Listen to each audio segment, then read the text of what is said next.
السلام عليكم ورحمة الله. الحمد لله رب العالمين والصلاة والسلام على أشرف المرسلين نبينا محمد وعلى آله وصحبه أجمعين. Welcome to another episode of Gems of the Heart, where we ask Allah subhanahu wa ta'ala to purify our hearts by seeking knowledge, by getting to know how to purify our hearts, this amazing part of our body that if it's pure and if it's sound, everything else in our body will be sound and pure. And if it's evil and impure and wicked, then accordingly everything else will be according to what the heart says. So that's why the heart is the most important part of our body, that our faith has to be sound and the place of it is our hearts. Certain actions done by the heart has to be done perfectly, and therefore the outside appearance and actions and speech will follow. And this is a meaning that we need to be reminded of every day of our life. And when we make adhkar, when we say things, whatever we say in the salah, we should say it from that perspective, that we're saying it with our hearts and our speech. When we stand in the salah and we say Allahu Akbar, we have to have that exaltation of Allah subhanahu wa ta'ala in our hearts. Not just some lips are saying things, but the hearts has to move with this. And that strength that we need to achieve in our hearts, that has an effect in our obedience to Allah subhanahu wa ta'ala and actions and so on. And that's why it's very easy for us as human beings to neglect what's in our hearts because it's hidden. And many times we get deceived by the praise of others, people praising us, for example. They only see the outside appearance of us. They see our speech and our physical actions. They don't see what's in our hearts. So they can praise our actions or they can have all kinds of good words to us, but only Allah subhanahu wa ta'ala knows what's in our hearts. That's why this heart is the place where Allah subhanahu wa ta'ala sees. As the Prophet alayhi salatu wasalam, he said, إِنَّ اللَّهَ لَا يَنظُرُ إِلَى صُوَرِكُمْ وَلَا إِلَى أَجْسَامِكُمْ وَلَكِنْ يَنظُرُ إِلَى قُلُوبِكُمْ وَأَعْمَالِكُمْ. That indeed Allah subhanahu wa ta'ala does not look at your outside appearance or your physical bodies, but looks at your hearts and your actions. And this hadith, you probably heard it many times before. But it shows that we have different shapes, we have different bodies, different color of our complexion. People are not the same, they are different looks and shapes and walks of life. And all that does not matter. What matters is what's in their hearts and their actions. We are actions. We're not just outside appearance. And the more people pay attention or focus on the appearance of a person, the color of the skin becomes the reason for respect or disrespect. Where the person is from becomes a reason for respect or disrespect. All of these types of foolishness that some of the human beings are upon, this is all signs of weaknesses even in one's intellect and reason. But what really makes a person a human being, and that's what needs to be judged, and that's what brings the respect and the praise or the opposite and so on, our hearts and actions. We don't see the hearts of others. We don't even see our own hearts. So the actions of the people. And the actions involve speech and actions and physical actions. And also the hearts, this is what we need to work on. We need to work on our hearts. And to think good about the hearts of the people. And that's why having good expectations of others and so on. But to work on our hearts with matters of al-Iman is to learn our proper belief. Because it's a matter of unseen. We have to believe in it in our heart. We need to know how to purify our hearts with the deeds done by the heart, the love of Allah, patience, to be pleased with Allah subhanahu wa ta'ala, and so on and so forth. And the first and the most important thing is matters of belief, and that is to believe in Allah subhanahu wa ta'ala. Many people on the face of earth, they do not know their Creator subhanahu wa ta'ala. Because to know the Creator of the heavens and the earth, we need to follow the revelation from Allah. So Allah subhanahu wa ta'ala is ghaibun an. Allah subhanahu wa ta'ala is unseen to us in this life. But we get to know that, the unseen, by the names and attributes of Allah. By what's mentioned in the revelation of Allah. And that's why whoever wants to know Allah subhanahu wa ta'ala, human beings, they have general idea that Allah subhanahu wa ta'ala, the Almighty, the Most Wise, and so on. But even that, people need to be reminded of. And even they might know some general idea of this, but what's the evidences in the Quran and the Sunnah of the Prophet ﷺ that talks about these obvious names and attributes of Allah subhanahu wa ta'ala? This is knowledge that we need to learn. Because many times people might think of wisdom according to their own understanding of what wisdom is, or power and might and so on. So we need to really learn what Allah subhanahu wa ta'ala wants from us. And that's part of what we're doing here. And that is to purify our hearts with knowing Allah subhanahu wa ta'ala. And we still, all of that is in the first pillar of Al-Islam and in the subject of, first pillar of Al-Iman, and the subject of the names and attributes of Allah subhanahu wa ta'ala. The names and attributes of Allah and how that affect our hearts, because we get to know Allah subhanahu wa ta'ala, the owner of the hearts and the one that purify the hearts. And one of the names of Allah subhanahu wa ta'ala that has a great effect in our hearts and our actions is At-Tayyeb. That Allah subhanahu wa ta'ala is At-Tayyeb, which means the most pure, the most good. But first, before we indulge into this, there's differences of opinions among the ulama whether this is a name of Allah subhanahu wa ta'ala or not. Because when we say a name, that means it has to specifically mentions that this is a name. Attributes are much, much more than being concise in it.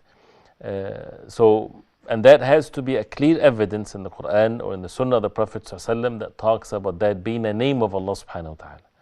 The reason why there's differences of opinions is because of the hadith of the Prophet ﷺ that he said alayhi salatu wasalam, Inna Allah tayyib, la yaqbalu illa tayyiban. That Allah subhanahu wa ta'ala is tayyib. He does not accept anything but tayyib. He's pure, He does not accept anything but pure. He's good, He's the most good, He does not accept anything but what is good. So some said that's very clear evidence that this is one of the names of Allah subhanahu wa ta'ala. But others says this is not necessarily an evidence that one of the names of Allah subhanahu wa ta'ala is At-Tayyib. But no doubt that this is an attribute of Allah subhanahu wa ta'ala.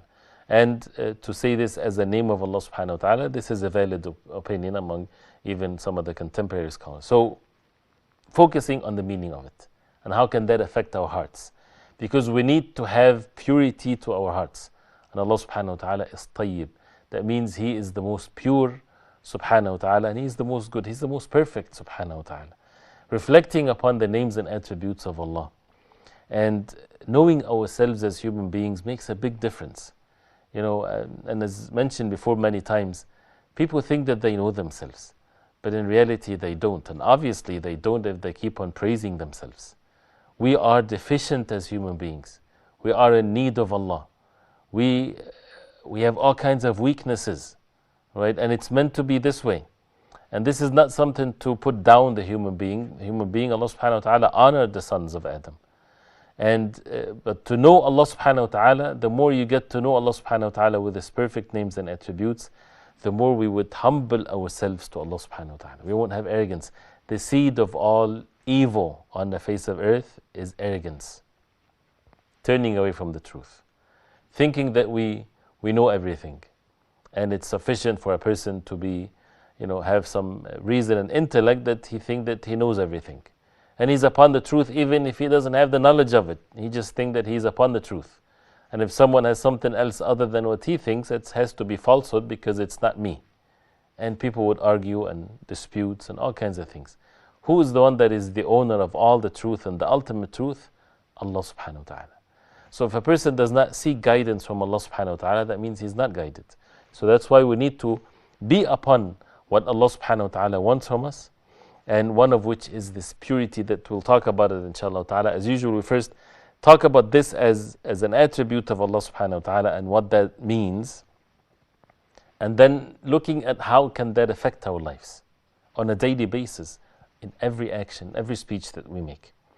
So when we look at this as an attribute of Allah subhanahu wa ta'ala, as the Prophet ﷺ said, Inna Allah tayyibun, la yaqbalu illa tayyib. That means He is tayyib, that means He's pure, He's the most good. We can see this in two things, and this is something that if you follow, the programs and everything, it's something that is repeated in every time we talk about the names of Allah subhanahu wa ta'ala. And we need to practice this with all of the names and attributes of Allah, as the ulama they say. Look into the universal creation of Allah, and that brings the qadr of Allah, the decree of Allah, the destiny and so on. And look at the religious rulings and the wahy revelation from Allah. These are two signs from Allah subhanahu wa ta'ala that is for us to see and to witness the power of Allah subhanahu wa ta'ala and the perfect names and attributes of Allah. The universal ones, the heavens, the earth, the human beings, their actions, the decree of Allah subhanahu wa ta'ala, the rise and falls of nations, human beings, life and death, everything that we do in this life. witness in it all of these names and attributes of Allah. One of which, Allah subhanahu wa ta'ala, is pure. So that means He created us to worship Him alone subhanahu wa ta'ala. And therefore He created everything to fit that purpose in the perfect sense. To willingly worship Allah subhanahu wa ta'ala with patience, with being grateful, and so on and so forth. So this life, this worldly life that we live in, is not necessarily something that everything happens in it pleases us. But Allah subhanahu wa ta'ala created everything in it, even evil, for the purpose of the goodness that comes as a result of that. For people to be patient facing evil. To be patient facing temptations, sinful temptations, for example. Staying away from what is sinful and you are tempted to do it. And you have your desires urging you to do it. Staying away, this is an act of obedience to Allah subhanahu wa ta'ala. A person is rewarded for this. Part of being sincere, and that's something that I mentioned before, but something that we need to think of as the ulama, they say give you a lot of rewards. That, for example, if you're a Muslim all of your life, and you never drank, for example, wine or intoxications, you don't feel like drinking it anyway, because it's part of your norm. You don't drink it, you don't desire it. Right? So there's no struggle within your own self to abstain from it, and it's a great favor from Allah. Something that we should be so grateful to Allah subhanahu wa ta'ala, and to be grateful to our parents, if they are Muslims, those who helped us to stay away from haram. But with that being said, and that being part of the life of many of the Muslims, a Muslim should also within his heart, he should have that thought and that action that he's staying away from alcohol and intoxications because Allah subhanahu wa ta'ala forbade it. Not because I'm not used to it, but because it's haram. That by itself is a rewardable act. And this is something that we need to be upon.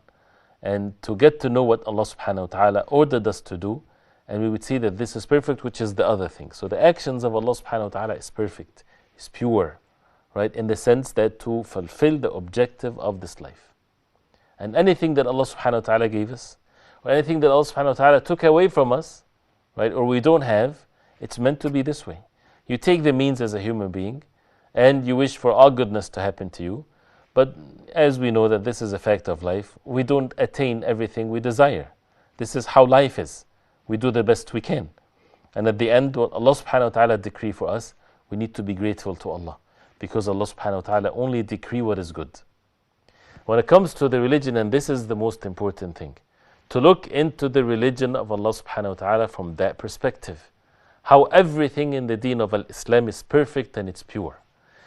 There is nothing, for human beings to examine this, people, the Quran addresses the intellect of the people. That's why the people of wisdom and intellect, they need to examine and look what's out there. What's the revelations out, what people claim to be the truth. If they see for themselves and they see the deen of Islam and the Quran and the way the Prophet ﷺ, they would see how perfect it is. And it's not just statements, but this is reality. And Allah subhanahu wa ta'ala is pure, and that's why His revelation is pure. It's pure from any contradictions, from any deficiencies. Matters of belief is perfect, makes sense, it's perfect, no contradiction. Acts of worship, manners, halal and haram, and so on and so forth. And because of that, Allah subhanahu wa ta'ala does not accept anything but what's pure. So since He is the most good, He's the most pure, that means we need to worship Allah subhanahu wa ta'ala alone. And for the deeds to be accepted, and that's the second aspect of things, of how to affect that. How can we have that effect in our hearts and our actions, knowing that Allah subhanahu wa ta'ala is At-Tayyeb. That means Allah subhanahu wa ta'ala loves things to be pure and good. So whatever we say, whatever we do, we have to make sure that it's pure and good. We put the effort, we're patient to do what is good and to be upon what is good. And if the hadith that we just heard is regards to earnings, and Allah subhanahu wa ta'ala ordered us to eat to what is pure and so on, that means this is a big portion of our life. People, they have to have provisions. Where our food comes from. Where do we drink from? What our earnings? How do we earn money? Is it halal? Is it lawful? Is it something that Allah subhanahu wa ta'ala is pleased with? Or it's from haram sources?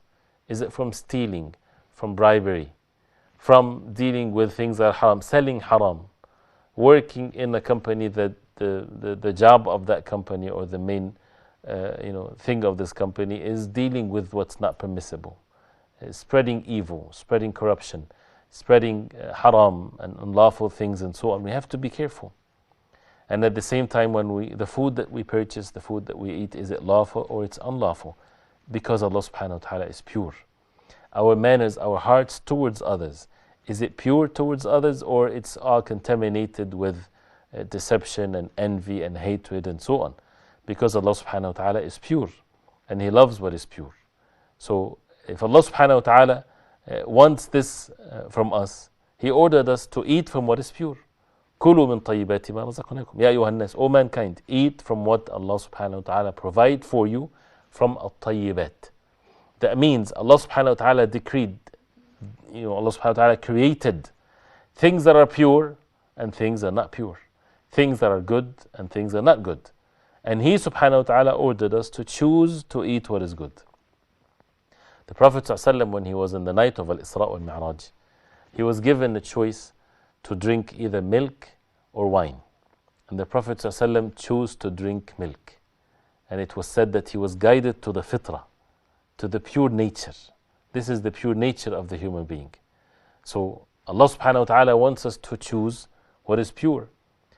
Allah subhanahu wa ta'ala ordered us to spend from what is pure. أَنْفِقُوا مِنْ طَيِّبَاتِ مَا رَزَقْنَاكُمْ. أَنْفِقُوا, spend from the pure of what we provided for you. That means you earn what is pure from halal, from what's lawful, and you spend from what is pure. What if someone has money that is haram? It happened that he earned something not permissible. He repented to Allah subhanahu wa ta'ala. What does he do with this money? He should get rid of it in whatever benefits that is not even something that is well respected, as the ulama they say, fixing the road, fixing bathrooms, the like of this, but not to use it for his own self. And that's why the charity is a good deed. And as the hadith of the Prophet ﷺ, إِنَّ اللَّهَ طَيِّبٌ لَا يَقْبَلُ إِلَّا طَيِّبًا, that Allah subhanahu wa ta'ala is pure, does not accept anything but pure. So your charity has to be from halal source. And that's one of the intentions, one of the reasons why a person earns halal is to give charity from halal. And if you take it from the end of it like this, it's such a beautiful thing. Many people, they don't think of that meaning. They think of charity as just a good deed that happens if a person has money. But how many people they have this in their hearts, that he's going to school, that he's applying for a job, that he's working so that he can give charity from what is pure. This is why we do things. It's not going to affect the fact that you're going to school, that you're going to work, that you're earning, right? Of course it has an effect, a better effect, a great effect. But why you go to work, why you go to school, why you want to have a career, why you want to make money? To spend for the sake of Allah. Even though what you spend for the sake of Allah is a small portion, if it's come to zakah, for example. But that's a valid intentions. And also when you spend upon yourself from what is halal, what is pure, what is lawful, when you spend upon your family, right, what is pure and what is lawful, this is the best of charity for someone to support his family and so on. So this is the intentions, this is how the believers, everything falls in place. That's why the companions radiallahu anhum, when the verses of the Quran were revealed about the great rewards of giving charity for the sake of Allah and helping the poor and the needy and so on. The poor among the companions of the Prophet ﷺ, they didn't say we're poor, and they get satisfied with the fact that they are poor and receive charity. They start to go to work. As some of the hadith of the Prophet ﷺ, they would go carry things for people. They would carry things for people and they would give them money so that they would give charity. It's such a noble, such an amazing intentions, that shows how beautiful these companions of the Prophet ﷺ they were, how sincere they were, how they submit themselves to the orders of Allah. So they would work with the intention to give charity for the sake of Allah. And the wife of the Prophet ﷺ, Zainab radiallahu anha, she would sew things, clothing, and she would sell it, and all of the money that she gets, she gives it in charity. And of course the Prophet ﷺ is taking care of her. So who would do such a noble thing unless people they have this purity in their hearts? Of course, the deen of Allah does not order us or encourage us or urges us that we give all of our money for the sake of Allah. Right? The zakah, that's why the zakah is a small portion of what's saved of one's wealth. But when you see when people would even, they don't need to work, for example, but they would work so that they would give charity, so that they would earn and give it for the sake of Allah. So when it comes to earnings, when it comes to food, when it comes to spending, all of that is part of purifying our intake and our provisions and our spending, because Allah subhanahu wa ta'ala is pure, does not accept anything but what's pure and what's good. If you want to have children, right, you want to have children that are upon purity and goodness. It's not a goal just to have children, right, and to get married, to have a family. That's not a goal in itself. It's a mean to establish the deen of Allah subhanahu wa ta'ala and to establish the goodness of one's religion and to be righteous and so on. But if someone, gets married and he has children that are disobedient to Allah subhanahu wa ta'ala, what's the benefit of that? Or disbelievers, wal'ayadhu billah. What's the benefit of that? Nothing. And we know that in the Surah Al-Kahf, with the story of Al-Khadr, when he killed that boy by the decree of Allah subhanahu wa ta'ala, because he knew by the knowledge of Allah subhanahu wa ta'ala that when he grew up he would be a source of misery for his parents. So the point here is, having children, as Zakaria, for example, when he made dua to Allah subhanahu wa ta'ala, when he saw the provisions coming to Maryam alayhi salam, at times when there's no food available, the fruits of the winter will come in the summertime and vice versa. So when he saw this, he made dua to Allah subhanahu wa ta'ala, because he was old in age. That means he's not able to have children.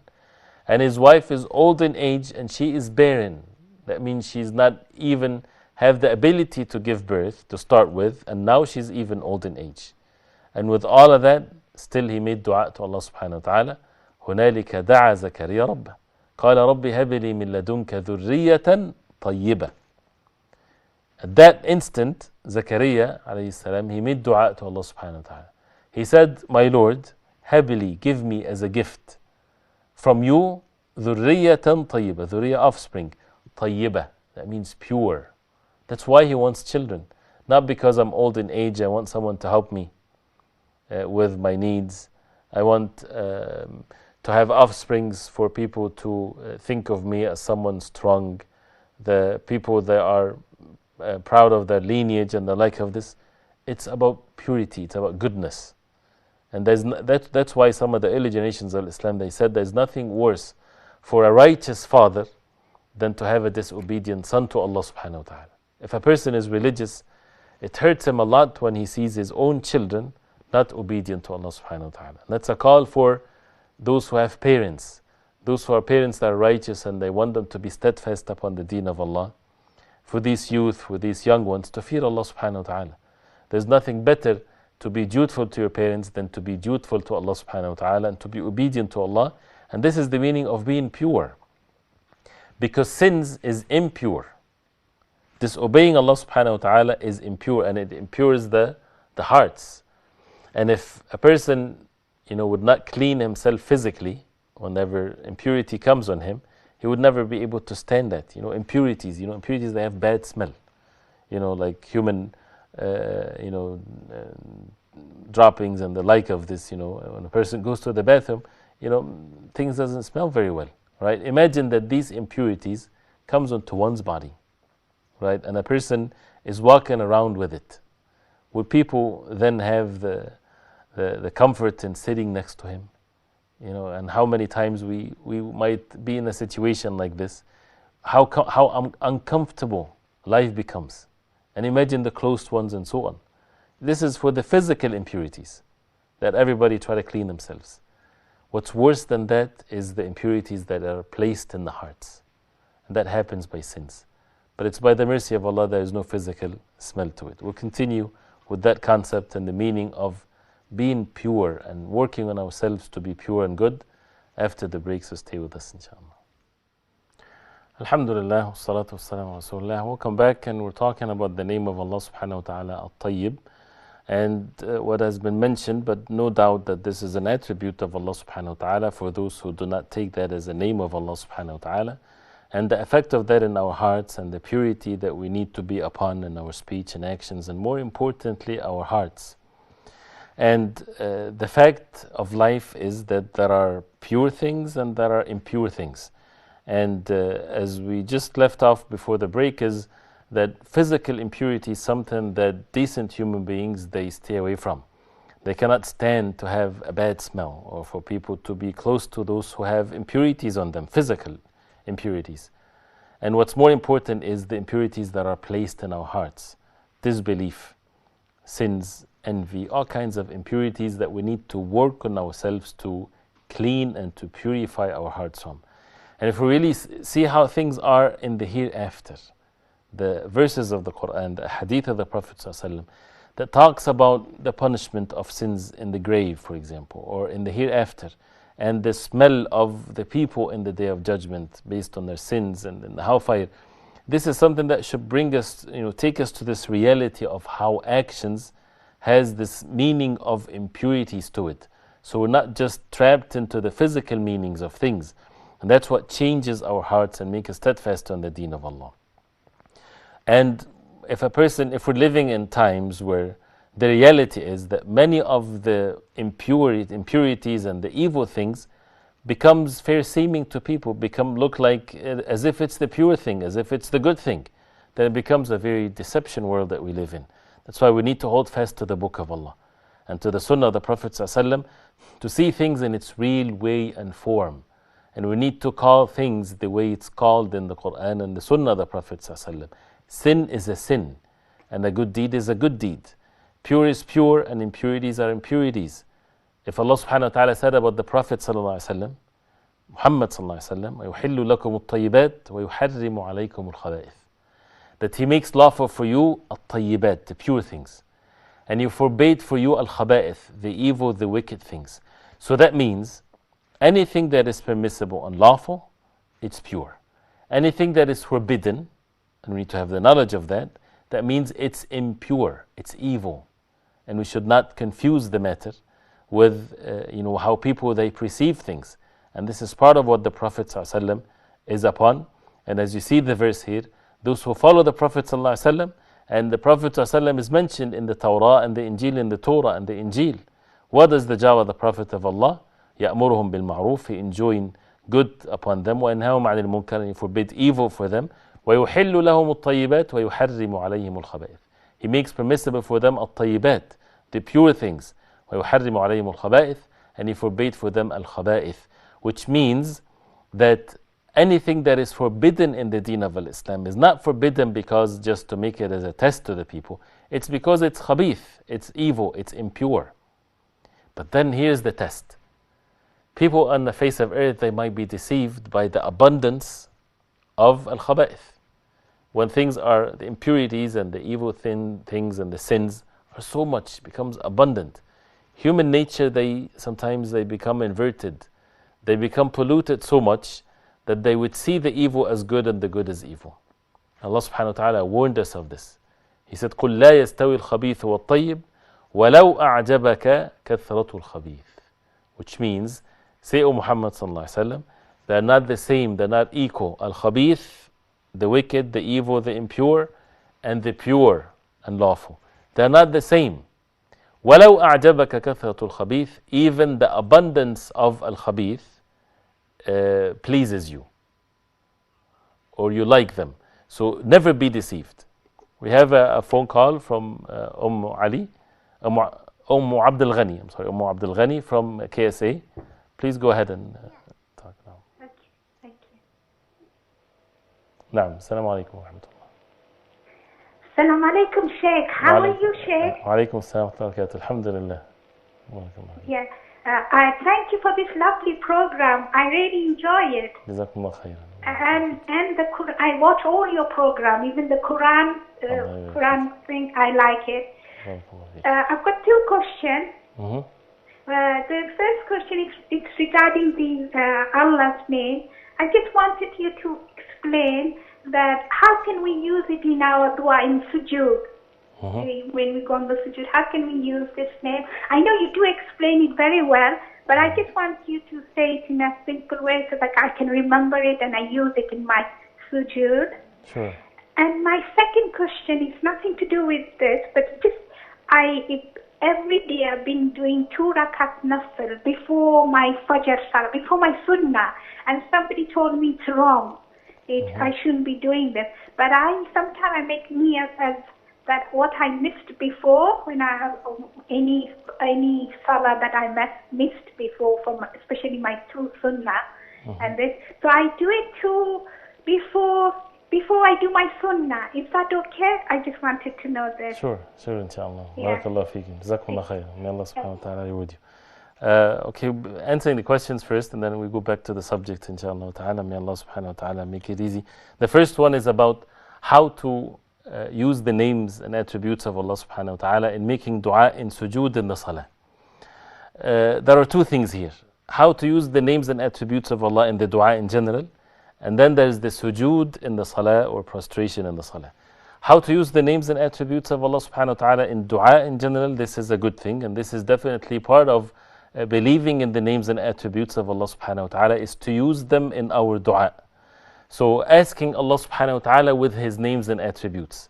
So if a person would say, "Oh Allah, have mercy upon me," so you would say, "Ya Arham ar-Rahimin," "Oh Allah, the most merciful of all mercy, have mercy upon me." So this is to use the names and attributes of Allah in what you're asking Allah subhanahu wa ta'ala for. Ya Dhal Jalali wal Ikram, as the Prophet ﷺ ordered us, "Alidhu bi Ya Dhal Jalali wal Ikram." That means frequently say Ya Dhal Jalali wal Ikram. Oh Allah subhanahu wa ta'ala, the most exalted, the most generous, and then you ask Allah subhanahu wa ta'ala. So this is part of the etiquettes of making dua in general, is that we use the names and attributes of Allah, and that's why it's important to learn them, so that we use them in our dua. For example, you want provisions, then you would ask Allah subhanahu wa ta'ala with His name Ar-Razzaq. You want to have knowledge, you ask Allah subhanahu wa ta'ala with the name Al-Alim. Oh Allah, the most knowledgeable, the one that knows all things, give me knowledge, and so on. So this is a subject, very beautiful subject, very important that we use the names and attributes of Allah in our dua. But then when it comes to the sujood in the salah, especially in the fard salah, we should make sure that we say what the Prophet ﷺ used to say in the sujood in the salah, and we should put the effort in to learn these dua that the Prophet ﷺ used to say, to make sure that the fard salah is done in the right way, and to be away from the differences of opinions among the ulama in this. So to put the effort in learning them, and to see what the Prophet ﷺ used to say. One of which is, of course, we use it in the salah. We use the names of Allah subhanahu wa ta'ala in the sujood by saying Subhana Rabbi al-A'la. Al-A'la is one of the names of Allah subhanahu wa ta'ala. And other dua that is masnoon, or the Prophet ﷺ mentioned it, Sajada wajhi alladhi khalaqa wa shaqqa sam'a, and so on. Right? Or making dua in general, there is no harm. But in the fard salah, to the best of our ability, and again this is permissible otherwise, but to the best of our ability to mention what the Prophet ﷺ used to say in his dua in the sujood, and one of which is using the names and attributes of Allah subhanahu wa ta'ala in the dua, in the sujood. There is no harm by the will of Allah subhanahu wa ta'ala. The other question with regards to the 2 rak'ah, even though it's not in the subject, the 2 rak'ah before Salatul Fajr. If it's meant to be after Adhanul Fajr and before praying the fard of Al-Fajr, it's better, and in some of the madhahib, like Madhab Imam Ahmad ibn Hanbal for example, that it's only permissible to pray 2 rak'ah in between the adhan and the iqamah. And then the makruh time for Fajr, according to the madhab and others, starts from the adhan of Al-Fajr. That means you're only permitted to pray after adhan of Al-Fajr, the 2 rak'ah sunnah and the 2 rak'ah fard, and that's it. And the Prophet ﷺ used to only pray 2 rak'ah between the adhan and the iqamah of Fajr, which is Sunnatul Fajr, which is better than this entire world and whatever it contains, as the Prophet ﷺ said. And it's the sunnah where the Prophet ﷺ would not leave whatsoever, whether he's traveling or not. So it's a virtuous 2 rak'ah, of course. So this is the norm. You should only pray 2 rak'ah between the adhan and the iqamah of Salatul Fajr. But then when it comes at the end, you mentioned that you make it with the intention of making up some of the missed salah from before. Making up the missed salah from before also has opinions among the ulama, and those who say that to make them up, even if there are many, then they would say in that case it is permissible to pray 2 rak'ah between the adhan and the iqamah of Fajr with the intention of making up a Fajr salah from before. So it's not necessarily nafil salah, but rather making up 2 rak'ah of fard salah that was missed in the past with that intention, according to many of the people of knowledge. So there's no harm, inshallah ta'ala, with that intention. But the norm is just keep it for the optional salah or the sunnah salah, which is 2 rak'ah between the adhan and the fajr salah. Going back to the subject of the name of Allah subhanahu wa ta'ala, Tayyib, the most pure subhanahu wa ta'ala, and the point of the verse that we just left off with, and that is they're not equal, the pure and the impure. And we should, the mu'min, the believer, is someone that is wise and not to be deceived, and we should not be deceived, because Allah subhanahu wa ta'ala says they're not the same, the pure and the impure. وَلَوْ أَعْجَبَكَ كَثْرَةُ الْخَبِيثِ. Even if you like the abundance of khabith, how can a person love the abundance of evil? This is how human beings, they function on the face of earth. If there is so much evil, sins, disobedience to Allah subhanahu wa ta'ala, and a person is close to that environment, he's part of that environment, he get to watch it a lot, he get to see it a lot, he's close to it, what happens? Eventually that person, in the beginning, he would hate the sin so much, and he would find the bad effect of it, and he would hate himself for being close to that such an environment and so on. But then after some time, this state that he was in the beginning changes, and he starts to like what is evil. He starts to like sins, and that's even worse in the sin than committing the sin itself. And that does not happen overnight. It happens when a person keeps on watching and witnessing and being part of the abundance of the khabith. And that's why when at times of tribulations or times that we live in, one of the very dangerous things in it is that the person is always interacting or watching or close to what is sinful. And we have to stay away from this to protect our iman, to protect the beauty and the perfectness of one's iman, so that the person doesn't feel at ease with sins and disobeying Allah subhanahu wa ta'ala. And many people, they fall into this trap. Sometimes it's with good intentions, inviting others for the sake of Allah, enjoining good, forbidding evil. All of these things needs to be done, but with being careful, not for the person to be indulged into witnessing so much abundance of evil and sins, because eventually a person can start liking this. So to protect ourselves, to purify our hearts from being contaminated, from being confused of what is right and what is wrong, we need to have the knowledge of what is halal and what is haram. If Allah subhanahu wa ta'ala, the exalted, the most high, He makes the decree about something being haram, we have to see this in our hearts, that we exalt the orders of Allah, that this is haram, this is forbidden, this is sin, this is evil, this is impure. Even if entire humanity are doing it, it doesn't matter to us, because Allah subhanahu wa ta'ala, the creator of the heavens and earth, He forbade it. And in the religion of Islam, the matter is very clear. Right? This is not opinions of people. We're talking about the things that are forbidden clearly. And that's why we are warned to say what is lawful to be unlawful, or vice versa. Allah subhanahu wa ta'ala says in the Quran, وَلَا تَقُولُوا لِمَا تَصِفُ أَلْسِنَتُكُمُ الْكَذِبِ هَذَا حَلَالٌ وَهَذَا حَرَامٌ لِتَفْتَرُوا عَلَى اللَّهِ الْكَذِبِ. Do not say with your own tongue that this is halal and this is haram, forging lies, making lies about Allah subhanahu wa ta'ala when it's not. We have to have the clear knowledge from the Quran and the authentic sunnah of the Prophet ﷺ, that if Allah subhanahu wa ta'ala forbids something, then we submit ourselves to the orders of Allah. And not just that, to keep it like this, to keep on purifying our hearts with these meanings, so that we don't fall into liking what is evil, into thinking of what's evil as being something good, and so on. So this is something very, very essential, to purify our hearts with the proper belief, the i'tiqad of the people of Ahlul Sunnah wal Jama'ah, to purify ourselves by being away from bad environments, environments that affect our hearts, bad company. We have to choose our friends. All of that to protect our hearts and dignity and honor, and not to leave ourselves like this to ruin our hearts and to contaminate our hearts. And there are many things to be said, and if a person is steadfast in this, those who are pure, when the angels, they take their souls, they make them among the people of Jannah. And Allah subhanahu wa ta'ala is Tayyib, la yaqbalu illa tayyiba. He's pure, He does not accept anything but what's pure. And may Allah subhanahu wa ta'ala make it easy for all of us, and may Allah subhanahu wa ta'ala reward all of those who are taking the efforts and being patient to be steadfast on the deen of Allah. So till next time, another name and attribute of Allah subhanahu wa ta'ala. I ask Allah subhanahu wa ta'ala to protect you all. Wa sallallahu wa sallam wa barak ala Muhammadin wa ala alihi wa sahbihi wa sallam. Wassalamu alaikum wa rahmatullahi wa barakatuh.